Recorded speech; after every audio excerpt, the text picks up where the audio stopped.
Bonjour chers co-créateurs, co-créatrices, bonjour Natacha. Bonjour Lilou. Un bonheur de te retrouver ici à Paris. Ça fait plaisir. C'est quand même incroyable, on est toutes les deux du Sud-Ouest et on se retrouve à Paris. Ouais, bon. et on se croise de temps en temps dans quelques salons du livre. C'est vrai.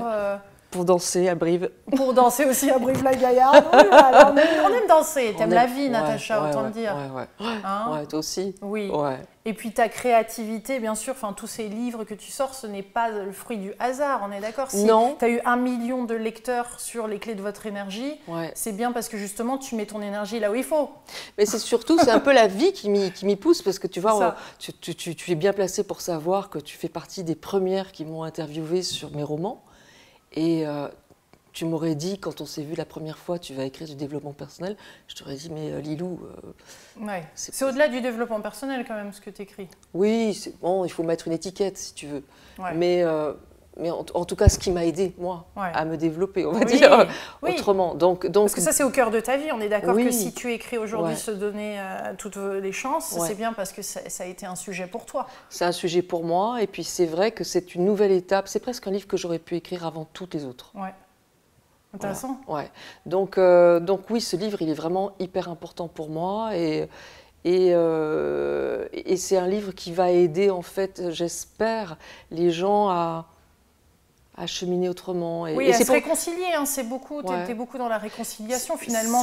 On le sent en ce moment, encore plus depuis la crise sanitaire, cette espèce de tiraillement entre l'ancien monde, le nouveau. Là, il y a des nouvelles solutions qui sont proposées en médecine, des techniques plus douces, plus alternatives qui sont en effet, bon, on va en parler surtout dans cette interview, mais ça peut partir un petit peu dans tous les sens, il peut y avoir des dérives, mais il y a aussi quand même des solutions, et c'est ce que tu nous dis, donnez-vous toutes les chances et réconcilions ces deux médecines. Arrêtons de les séparer. C'est plus d'ordre, c'est plus d'actualité de faire ça. Non. Et c'est pour ça que je suis contente de te retrouver, c'est que tu as un public qui est ouvert à ces pratiques, qui parfois est tenté d'aller peut-être un peu de loin. Il y a des choses, on est perdu globalement. Donc il y a des choses justement à savoir, comment faire la part des choses. Pour essayer de garder notre santé ou l'améliorer si jamais ça ne va pas. Oui, parce qu'il y a des limites à la médecine traditionnelle. T'appelles traditionnelle, oui, la médecine non conventionnelle. Je veux dire conventionnelle, celle où on va chez le docteur. D'accord. On a une douleur, ça fait mal quelque part, on est dans l'urgence, on est alerté, on demande une solution. Parce que si tu veux, en fait... les médecines, elles ont été classées médecine conventionnelle et tout le reste, c'est non conventionnel. Mais la médecine traditionnelle, c'est 80% de la population mondiale utilise la médecine traditionnelle. La médecine traditionnelle, ce sont les médecines énergétiques, les médecines qui prennent la personne dans sa globalité. Et donc, c'est important finalement. C'est l'OMS d'ailleurs qui dit elle-même. Oui, j'aimerais bien que tu nous parles du classement que l'OMS a donné justement pour bien comprendre à quel point c'est vaste et large. Plus de 400 pratiques, non? Oui, plus de 400 pratiques, 4 catégories. Donc, la première, ce sont les médecines... on va dire psychiques, c'est-à-dire les médecines qui utilisent nos états d'âme, la psyché, pour essayer de résoudre un problème interne émotionnel, mais qui peut aider à résoudre un problème physique. Après, il y a les médecines manuelles, ostéopathie, massage, etc., kiné, shiatsu, qui, elle, qu'est-ce que c'est agréable. J'en ai fait. Ah oui, quand on est stressé, ça... Ouais. Et tu vois, d'ailleurs, il y a une étude qui a été faite qui a montré que le massage, notamment, dans les cas de vrai stress, c'est quelque chose qui était extrêmement important. Alors, on a l'impression que c'est du confort, mais je me fais régulièrement masser. Juste ce contact à la peau, on en a besoin en tant qu'être humain. On voit à quel point d'être isolé pendant toute la crise, ça nous a desservi. Complètement. Après, il y a les médecines biologiques, naturelles, donc qui sont tout ce qui est aromathérapie, tout ce qui repose sur des fondements animaux, végétaux, minéraux. Bon. Et puis la naturopathie, Et puis il y a les médecines ensuite globales, traditionnelles, énergétiques. Médecine chinoise, médecine ayurvédique. Acupuncture. L'acupuncture est une sous-classe de la médecine chinoise. Donc, elles ont une philosophie de vie, une approche globale, totalement différente en fait des autres. La médecine chinoise, ce qui est assez étonnant, c'est que tu vas voir le médecin quand tu es en forme, quand tu vas bien. et il regarde en prenant le pouls, en faisant, pour voir, regardant ta langue. Voilà, pour vérifier s'il y a des déséquilibres. Et elle va te remettre en équilibre. Et tu payes. Et si tu tombes malade, ça veut dire que le médecin n'a pas anticipé, il n'a pas remis en équilibre ce qui était déséquilibré, et tu ne le payes pas. Donc finalement, un médecin, pour bien gagner sa vie, en médecine chinoise traditionnelle, il faut qu'il anticipe et qu'il soigne. Et tu vois, ce qui est intéressant, c'est que... oui, l'enjeu n'est pas du tout le même. Hein. J'allais te dire, l'enjeu n'est plus du tout le même que la médecine conventionnelle, où en effet là, avec quand même 50 heures par semaine, je lisais, en moyenne une quinzaine de minutes par patient, une pression de dingue derrière eux, où ils n'ont pas vraiment le temps d'écouter, et pour cause, et pourtant en France on est bien logé apparemment. Oui, mais aussi, comme le dit le docteur Janssen, donc, puisque j'ai interviewé quatre experts des médecins, il dit, c'est aussi une philosophie, parce que la médecine conventionnelle, finalement, elle gagne sa vie quand il y a des malades. Donc c'est quand même, c'est un système de maladie. Janssen, il dit, c'est un système malade. Puisqu'en fait, pour vivre, pour gagner sa vie, pour bien vivre, il faut qu'il y ait de plus en plus de malades. Oui. Eh oui.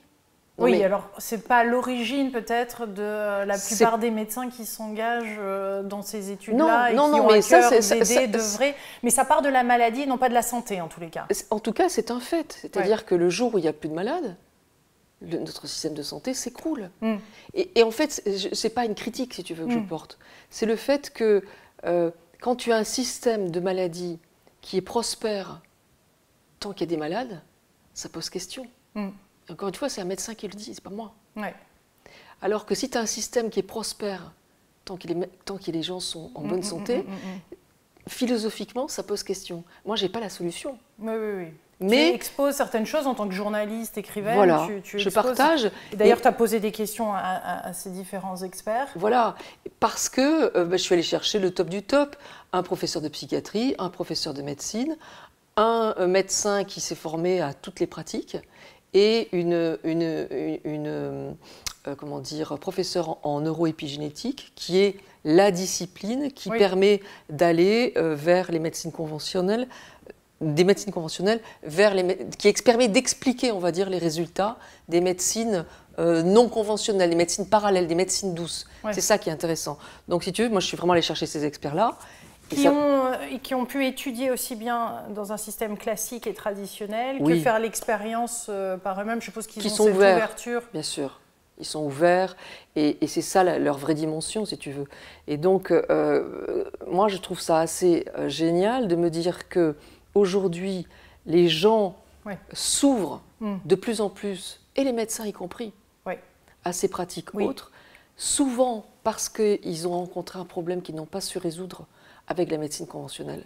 Oui, surtout depuis quelques temps, c'est vrai que c'est quand même bien pris d'assaut. Hein. Voilà, donc imaginons, ils ont un enfant qui a une maladie chronique, une maladie orpheline, ils ne savent pas la résoudre avec la médecine conventionnelle, et donc ils vont chercher d'autres solutions. Et c'est vrai complémentarité. Voilà, et donc ça fait des médecins qui sont extraordinaires, parce qu'ils ont ce bagage scientifique qui reste indispensable, en premier lieu, mais aussi une ouverture vers autre chose, vers une autre façon de voir les choses.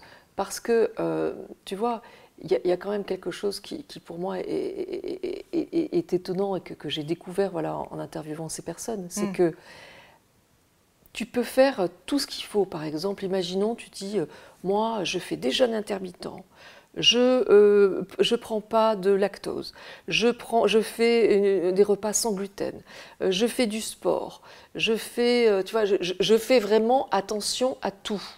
Bon, mais je comprends pas, j'ai toujours tel problème.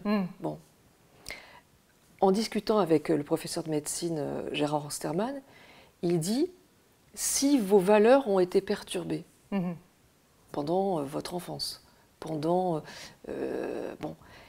eh bien, c'est pas le régime sans gluten ou sans lactose ou je ne sais quoi qui va rétablir ce problème, tu vois. En tous les cas, comme tu le dis dans le livre à un moment, s'il y a un virus, il impacte tout le monde, mais pas tout le monde réagit de la même façon et pas tout le monde est malade en même temps.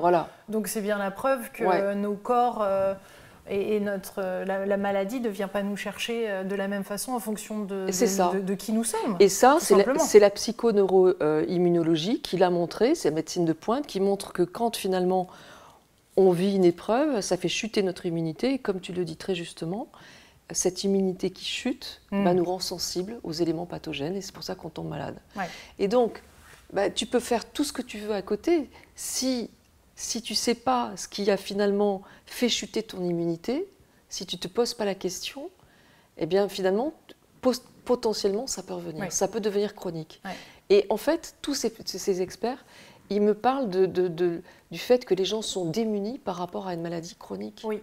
Et en même temps, je trouve que beaucoup d'entre nous, on n'est pas assez responsables et on ne prend pas assez nos responsabilités et on ne se place pas au cœur de ce problème-là. On attend trop d'un système, on attend trop de la médecine conventionnelle. Ça me fait plaisir que tu dis ça. On attend trop que quelqu'un nous trouve la solution. Et on le voit principalement quand une femme va accoucher. Hein. Là, c'est flagrant. Et tu vois, c'est dommage qu'on ne reprenne pas les rênes un peu et qu'on ne retrouve pas cette envie aussi d'apprendre. Ça ne veut pas dire qu'on élimine la médecine traditionnelle, mais en tous les cas qu'on essaye de bien comprendre, qu'on regarde l'état d'esprit dans lequel on est, qu'on regarde l'origine, pas forcément s'attendre à un médecin de le faire pour nous. Oui, tout à fait. Tu as tout à fait raison. Alors, la médecine conventionnelle, pour moi, elle n'est pas optionnelle. Non. Tu vois, moi j'ai des personnes qui m'ont dit « Ouais, j'ai tel problème, je sais que tu as rencontré le même problème de dos, etc. Est-ce que tu peux me dire ce que je peux faire, etc. » Non. Je dis « Est-ce que tu es allé voir un médecin ?» Non. Je dis « Comment veux-tu bosser sur l'énergétique si tu souffres ? Va voir un médecin, on en reparle. » Bon, donc pour moi, ça, le truc, c'est le fondement. On peut pas faire l'impasse de ça. Bon. Après, eh ben, effectivement, on a l'habitude de se dire « Bon, alors, médecin, mon problème, c'est ça, vas-y. » Et en attendant, moi, je vais faire des courses. Non. On est quand même un peu coupable. Hein. Ouais. Et là, si tu veux, en fait, c'est pas tant de culpabiliser les gens en disant « vous avez des choses à faire », c'est de se dire « mais si, comme ces médecins disent, la maladie, c'est un message de notre corps qui nous dit qu'il y a une situation qui est perturbée à l'intérieur de nous et qu'on a l'opportunité de rétablir un équilibre, eh ben, il y a peut-être quelque chose où j'ai peut-être quelque chose à comprendre de moi qui doit être rééquilibré, qui doit être... Voilà. Donc, qu'est-ce que ça veut dire ? Ça veut dire quoi ? Ça veut dire, est-ce que c'est par rapport à mon enfance ? Est-ce que, surtout tout ce qui est transgénérationnel, c'est vraiment un domaine, tu le sais, que j'affectionne particulièrement et qui a été développé par Jung, Freud et beaucoup plus récemment Anne-Ancelin Schutzenberger, qui est une psychothérapeute de renom, qui est hélas décédée, mais qui a fait 20 ans d'études cliniques sur le sujet et qui a montré que quelque chose qui a été vécu par un parent, un grand-parent, peut impacter, possiblement. Émotionnellement même, c'est-à-dire que c'est même l'émotion aussi que... Absolument. Et c'est ce que montre l'épigénétique. Où est-ce que va cette émotion-là, je veux dire, de ce que nos ancêtres ont vécu ? Bon, si tu veux, l'épigénétique, elle montre que quelqu'un qui vit une émotion peut potentiellement, cette émotion peut, par le biais du cortisol, par le biais de l'adrénaline, impacter nos cellules. Il faut imaginer que nos cellules, c'est des cellules indifférenciées, qu'elles reçoivent un code pour faire un certain type de protéines, protéines de corps, protéines d'œil, protéines de cheveux, etc. Et que, à cause du cortisol et de l'adrénaline, eh bien, ce codage, il ne se fait pas de la même bonne façon. Certaines cellules ne devraient pas se reproduire de certaine manière, d'autres devraient se reproduire d'une certaine manière, elles ne le font pas. Et c'est ça qui crée la maladie. Voilà. Et donc, et ça depuis la conception. Voilà, potentiellement, c'est pas parce qu'on vit une émotion que ça va impacter notre corps. Ça, c'est l'épigénétique qui le montre. C'est potentiel, on ne sait pas. Ça peut arriver, ça peut ne pas. Donc déjà, c'est pas parce qu'on vit un coup dur. Et comme tu l'as dit très justement, certains, ils vont déclarer une maladie après une gifle quand ils sont petits, et d'autres rien. Il va falloir un accident de voiture. Pour d'autres, l'accident de voiture, ça fera rien. On n'est pas de la même façon, tu vois. Et l'épigénétique a montré que ça peut impacter nos cellules et la génération suivante, mais aussi la génération d'après. Ça, c'est prouvé. Et sur les animaux, de laboratoire sur 5 générations, c'est prouvé. Bon, donc, oui. Mais la bonne nouvelle, c'est que c'est réversible. Oui. Bon, ça c'est super important parce que c'est ce qui valide, c'est la science qui valide ça, donc ça c'est bien. Pour revenir à l'exemple, bon, on a une situation perturbée, donc ça peut venir de l'enfance ou même encore d'avant. Ok, si je dépose auprès d'un thérapeute l'objectif « soigne-moi », bon, qu'il soit conventionnel ou qu'il soit tartempion, eh bien, on va s'attaquer aux symptômes. Et on va pas les chercher plus loin. J'ai un exemple précis qui m'est arrivé ce week-end. Oui, c'est-à-dire qu'on traite le mal, mais pas comme tu disais, enfin, on traite la douleur, il traite le symptôme, ouais. la douleur, mais pas forcément la souffrance qu'il y a, le fait d'être mal. Ni l'origine. Ni de vivre mal les choses, ni l'origine. Ni l'origine. Oui, parce que si on se sent mal, il y a quand même j'ai une maman un cumul de choses. Que je vois ce week-end, le week-end dernier, et qui me dit, ma fille de 6 ans est constipée. Et elle parle devant moi, j'ai fait un jeûne et randonnée. Voilà, bon, c'était génial. Et elle parle devant moi, bon. Et elle demande à la formatrice, enfin de jeûne randonnée, enfin pas formatrice, c'est celle qui nous accompagnait. Elle dit, qu'est-ce que je peux faire sur le plan macrobiotique, sur le plan des régimes, pour ma fille de 6 ans qui est très très constipée. Bon.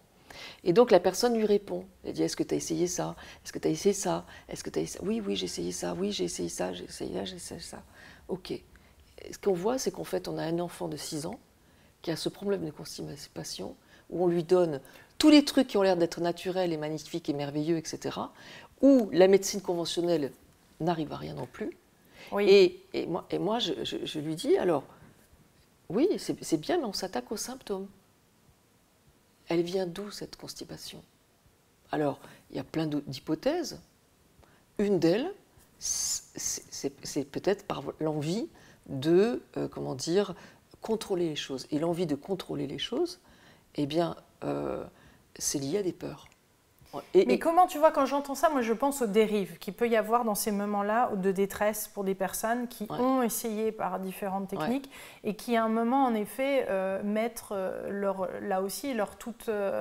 Enfin, de se remettre entièrement à ce thérapeute ou autre, et qui peut se sentir tout puissant, qui peut se sentir justement, et qu'il y a un abus de pouvoir. Et je veux dire, l'abus de pouvoir, il existe à tous les niveaux, dans tous les domaines.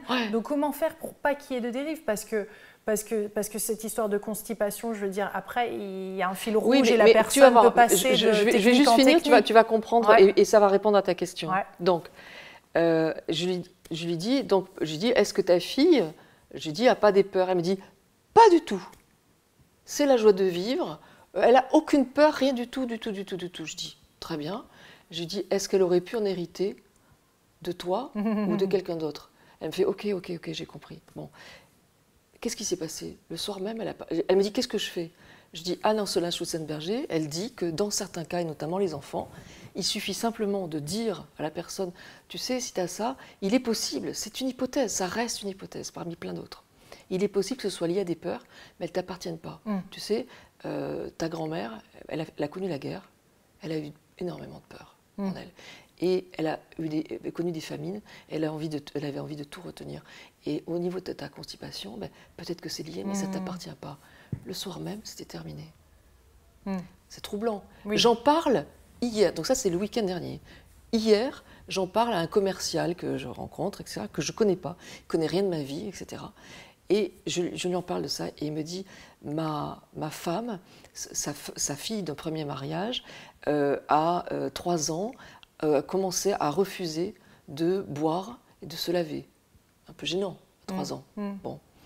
Et ma femme s'est intéressée, elle en a parlé à son père et tout ça, et elle a appris que son père avait failli se noyer à l'âge de 3 ans. Bon, la mère est allée voir, et ils n'ont pas rien fait de transgénérationnel, elle est juste allée voir la gamine de 3 ans en lui disant, l'eau te fait peur parce que tu sais, ton grand-papa, il a failli se noyer, mais c'est pas toi, toi tu es différente. Terminé. Problème d'eau. Alors, je ne suis pas en train de dire que tout est magique, etc. et tout ça. Oui, puis c'est un cheminement. Voilà. Et oui, tu as raison, il y a des dérives. Et comme le dit très très bien le docteur Janssen, n'importe quel thérapeute qui aurait la prétention de dire 1, je vais vous guérir, je suis sûre de vous guérir, et 2, il n'y a que ma technique qui vous aidera, courage, fuyons.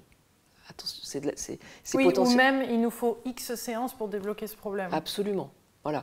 Donc, ça reste des hypothèses, ça parle ou ça parle pas. Si la maman en question m'avait dit, non, j'ai pas de peur, bah, j'étais tombée à côté et puis on passait à autre chose, elle aurait trouvé notre solution ailleurs. Ça lui a parlé. Et ça marchait. Bon. Mais tu vois, je veux dire, il faut garder son libre arbitre. Et c'est important.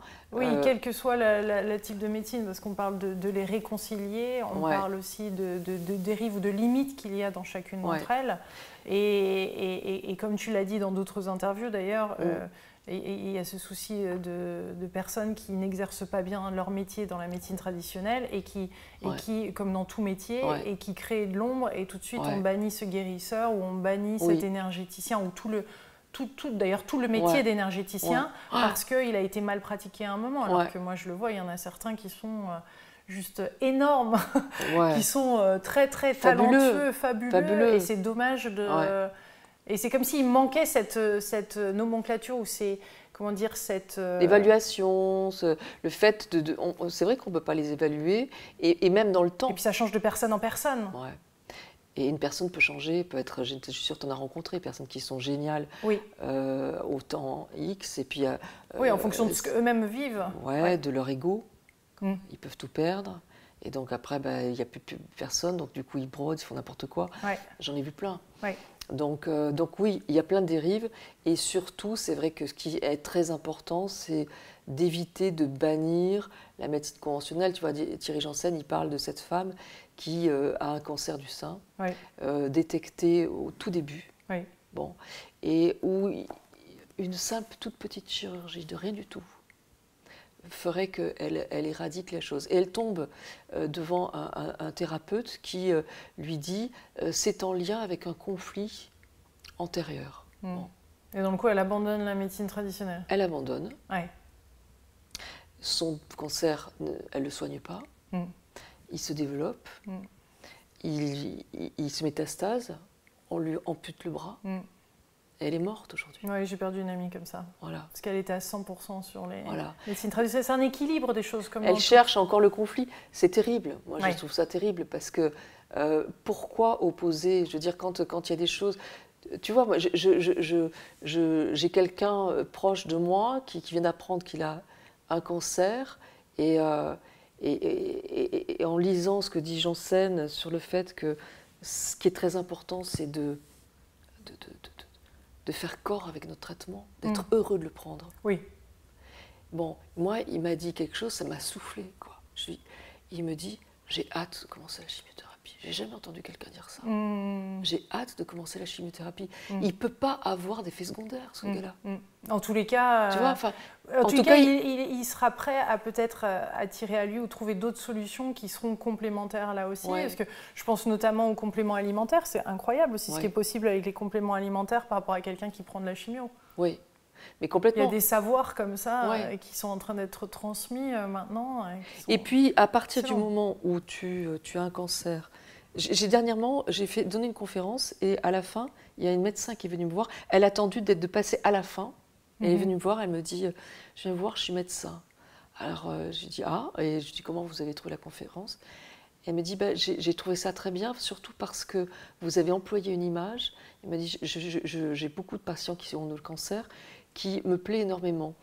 C'est le fait de, par exemple, je dis souvent, promenez-vous dans la nature, connectez-vous à vos parties saines, etc. Elle me dit, mais vous avez dit le fait que quand on marche dans la nature, eh bien, on va voir les bourgeons qui sortent et les feuilles qui arrivent, et tout d'un coup, sans même se rendre compte, sans même lui intellectualiser, on va se dire, mais finalement, la vie est en perpétuel recommencement, perpétuelle évolution, et donc dans mon corps aussi, chaque cellule se renouvelle, et donc il y a de l'espoir. Et c'est Patrice Queneau, qui est doyen de la faculté de médecine de Saint-Étienne, qui dit, même dans les cas les plus extrêmes, il y a toujours de l'espoir. Oui. Ça, l'effet nocebo peut être quand même dramatique de la part de médecins qui vont mettre une sentence, mais tragique, et qui la personne le reçoit comme une réalité, une vérité. Et même si elle ne voulait pas, ça reste. C'est des mots tellement forts, violents, qui restent. et qui nous demande, heureusement qu'il y a, j'ai envie de dire, ces autres techniques qui permettent aussi de déprogrammer, hein, c'est possible de déprogrammer aussi, de reprendre le contrôle de son véhicule et de faire d'autres choses. C'est beau ce que tu dis. Il y a une belle phrase aussi qui m'a plu dans ce livre-là, parce que je l'utilise avec Stella, et je trouve que beaucoup de docteurs, de médecins, de thérapeutes pourraient l'utiliser.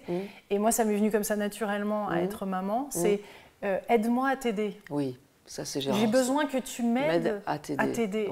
Mais cette phrase-là, et même à 3 ans, 4 ans, Stella, elle tourne la tête, et il y a un truc qui change dans la conversation, elle capte, et elle sent que c'est ensemble qu'on le fait, tu vois, main dans la main. C'est l'alliance thérapeutique dont parle Osterman. C'est énorme. Et quand tu as un médecin qui dit « on va y arriver ». Oh là là, c'est juste ça, c'est énorme. C'est énorme. On va y arriver. On est deux. Tu vois, il y a quelque chose qui se passe. Et c'est pour ça, si tu veux, que j'ai écrit ce livre, parce que je me dis que y a quelque chose de l'attente du patient qui va faire que potentiellement ça peut faire boule de neige. C'est assez troublant de voir qu'à travers l'attitude que l'on a, nous, si on est en attente de quelque chose de notre thérapeute, quel qu'il soit, médecin ou autre, et qu'on vient chercher une alliance thérapeutique, eh bien... Comme un couple ? Je défie le thérapeute de ne pas le sentir, ça. Tu vois, moi, j'ai des personnes qui m'ont dit, c'est marrant, mon médecin a changé d'attitude depuis que j'ai lu votre livre. Excellent. Il n'a pas changé. C'est toujours ce même parfum léger. Tu sais. Julio Iglesias, Julio Iglesias. Bon, non. Elle va aller danser ce week-end, je crois, Natacha. C'est ça, oui. Les références super sympas. Bon, non, mais c'est lui qui a changé. Tu vois, c'est à nous de changer. C'est à lui de bien changer. Sûr, de réconcilier ça en nous aussi, si on a envie que ça se passe différemment dans le monde. Et c'est en fait, c'est une posture, c'est une manière de se positionner face au thérapeute, face aussi à soi-même, ce que tu disais au début, par rapport à notre rôle à jouer. Et c'est tout ça, la manière de se projeter dans le futur, la manière de... Voilà. Toi, et donner du sens à sa vie, parce que tu vois, tu l'abordes aussi dans un merveilleux chapitre, ce sens en fait qu'on a. C'est ça un des gros soucis de santé qu'on a finalement, est lié à cette perte de sens, de repères, de spiritualité même.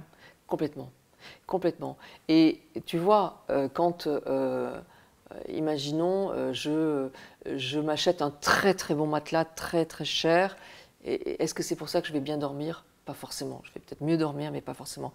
Je vais me payer une bonne assurance pour ma voiture, pour ma maison. Est-ce que pour autant ça va m'enlever mes craintes à l'intérieur de moi, mes peurs de manquer? Pas forcément. Je vais peut-être acheter une maison pour justement sentir que je suis bien dans mon cocon. Voilà. Tout ça, ça nous relie au matériel. Mais est-ce que finalement, si...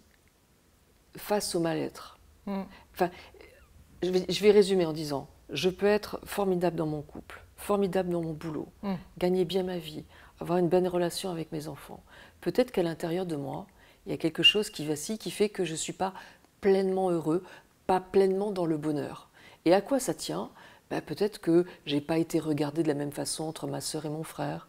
Peut-être que mes parents n'ont pas porté la même attention, ou j'attendais un peu plus d'amour de leur part. Peut-être que j'ai été touchée, violée, peut-être que j'ai subi de la violence à un moment donné. Il y a quelque chose, en tout cas, qui a été perturbé dans ma vie. Qu'est-ce qui fait que ça va se remettre bien ? C'est que, finalement, je vais me remettre en question en disant, ce n'est pas le sort qui s'acharne, ce n'est pas la vie qui me malmène, c'est quelque chose qui doit être réparé et que je peux réparer. Et qui ouvre une voie, comme la dépression ouvre la voie au changement. Complètement. Et ça... cette remise en question, c'est la spiritualité. C'est finalement se dire, je ne suis pas victime d'un système, ni des autres, mais j'ai quelque chose à comprendre de moi, dont je peux, où tout en moi, finalement, demande cette guérison, et ouvrir les yeux là-dessus me permet de comprendre qu'il y a un sens derrière tout ça. Et ce sens-là, cette quête, c'est la spiritualité, c'est pas de la religion, c'est s'ouvrir à autre chose. Parce qu'il y a des conditions à la guérison. Les conditions, c'est... les bons réflexes, d'ailleurs. Les bons réflexes. Alors, ça va être effectivement croire en son thérapeute. L'effet placebo dont on a parlé, c'est être convaincu que notre thérapeute va nous aider. Tout en ayant du discernement. Voilà, tout à fait. Parce qu'on dit croire, quand j'entends croire, c'est croire, donner 100%. Non, mais déjà, si on est convaincu, ça aide. Il faut déjà avoir fait un petit terrain de... Il y a une étude qui est assez incroyable, on m'a rapporté récemment, qui dit que il y avait un groupe de personnes qui avaient une maladie, je ne sais plus laquelle, une grosse douleur aux jambes. On leur dit, soit vous aurez rien, un placebo, soit vous aurez du paracétamol. Oui. Bon, tu connais? L'autre, rien, paracétamol ou de la morphine. Bon. Eh bien, le premier groupe guérit à 30%, le deuxième groupe à 50%, simplement parce qu'il est convaincu qu'il a une chance sur 3 d'avoir un médicament supérieur. Le pouvoir du cerveau, il est énorme. Donc déjà, être convaincu qu'en alliance avec notre thérapeute, il va nous trouver le bon traitement, déjà, ça aide énormément. Savoir qu'on a un pouvoir d'auto-guérison qui est phénoménal, ça aide énormément. Et après, c'est se donner toutes les chances, c'est effectivement allier les parties, je dirais, positives de traitement de la médecine conventionnelle, et puis toute l'ouverture, le recul des autres médecines qui nous permet peut-être de sortir parfois de la chronicité des choses qui reviennent, de comprendre qu'il y a quelque chose qui a été perturbé, où nos valeurs ont été perturbées, et il y a quelque chose qui peut être réparé. Oui, de sortir de ce repli. Tu vois, moi, ce qui m'a touchée, c'est quand j'entends justement ces douleurs chroniques ou ces perpétuelles qui se répètent, et qu'à quel point on est perdu, il n'y a plus de solution, on se replie, on s'isole. Oui. Et le nombre de personnes comme ça qui souffrent, et c'est là où on s'extrait du monde, tu vois, et c'est dans cette isolation, cette séparation que, bien sûr, c'est dur de trouver le bonheur, c'est dur de trouver la vie, c'est les solutions. Donc, c'est réamorcer quelque chose, une autre façon d'aborder les choses. C'est Gérard Saman qui dit la douleur aiguë alarme, la douleur chronique désarme. Oui, c'est ça. Donc, elle alarme, je vais à l'extérieur chercher une solution.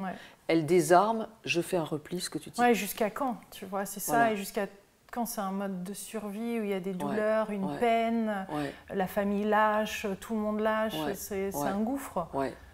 Donc c'est sûr que de s'ouvrir à d'autres choses pour retrouver vie et de s'ouvrir aux autres, c'est énorme. Donc merci d'avoir écrit ce livre, parce qu'en effet, en fonction de nos états d'âme, de ce qu'on traverse, de ce qu'on a traversé dans nos vies, on ne peut pas tout attendre de la médecine traditionnelle. Et d'où ouvrir cette porte qui peut-être, pourquoi pas, peut apporter des solutions. Voilà, c'est comprendre qu'il y a de très bonnes choses à prendre de la médecine conventionnelle et de très bonnes choses à prendre de la médecine non conventionnelle, et que cette médecine non conventionnelle, elle a l'énorme avantage de permettre ce pas de chasser sur le côté qui est un recul sur les choses, et de chercher l'émotionnel douloureux, de voir des choses qui ont été contrariées pour justement les amorcer avec des techniques, l'EFT, le MDR, l'hypnose, le massage, l'acupuncture, tout ce qu'on veut. L'épigénétique. Voilà. Alors l'épigénétique, c'est une discipline, c'est pas... mais ça se pratique en séance. Moi, ça fait 10 ans que j'en fais. Tu fais de l'épigénétique? Alors en séance, D'accord. Je l'ignorais. Avec Valérie Tartera, que j'ai interviewé plein de fois d'ailleurs, on va nommer un stress qui est caché, qui est là, ou qui est récurrent. Et on va ressortir avec une nouvelle phrase d'apprentissage. Et entre-temps, ce qui se passe à la séance, c'est qu'on a en effet mis le doigt sur un souci qui s'est passé à un moment. Tu ne parles pas de transgénérationnel plutôt? Non, là c'est vraiment des méthodes. D'accord. Je t'en parlerai, je t'enverrai des petits liens, parce que c'est très efficace. Moi, c'est ce que j'ai trouvé de plus efficace au fur et à mesure des années, quand j'ai quelque chose qui revient et qui ne passe pas finalement, et qui m'empêche d'avancer. Comme Mickaël m'a mis la bague au doigt à 4000 mètres d'altitude, et que ma bague ne voulait pas s'enlever parce que mes doigts d'un seul coup s'étaient élargis, j'ai paniqué. Je pensais que j'avais fait la pire erreur de ma vie, une souffrance, une émotion qui a remonté très lointaine, de l'engagement, de la perte de liberté. Une séance derrière, et c'était réglé. J'ai retrouvé mon alignement dans ce beau moment de vie qui était quand même dommage à louper, quoi. Et connaissant Mickaël, ça aurait été dommage quand même de ne pas avoir vécu cette communion, ce partage avec lui et cet amour. Donc c'est fou. Et qui sait ce que ça, en effet, ces mots-là, ça a comme conséquence sur notre corps. Quand on parle de stress, on parle de chimie. Hein. Il y a une chimie qui se passe dans le corps et il y a quelque chose qui est enclenché, c'est dingue. C'est fabuleux. Donc c'est vrai que c'est important de le savoir parce que du coup, ça permet de voir les choses autrement et de ne pas se résigner. Oui. Ouais. Ne nous résignons pas, chers co-créateurs, ouvrons-nous à différentes techniques, testons, essayons avec bien sûr beaucoup de discernement. Ouais. Merci d'avoir écrit ce livre. Avec grand plaisir. Et vous pouvez bien sûr vous le procurer chez Albert Michel, de notre charmante Natacha. Merci Lilou, c'est toujours un plaisir de ces moments avec toi. De même. Ouais. De même. Chouette. Merci de nous ouvrir les yeux. je fais ce que je peux. On vous embrasse très très fort et on vous dit à bientôt, chers co-créateurs. Merci de partager cette vidéo. Vous pouvez aussi l'écouter en podcast. C'est une nouveauté. Génial. Ben oui, petit à petit, parce qu'il y a des gens qui sont on the road, dans la voiture, et des fois, on a envie d'écouter aussi bien. En audio. C'est bien. Donc super. Génial. Et puis à bientôt. À très bientôt. Merci Lilou. Au revoir, gros bisous à tous.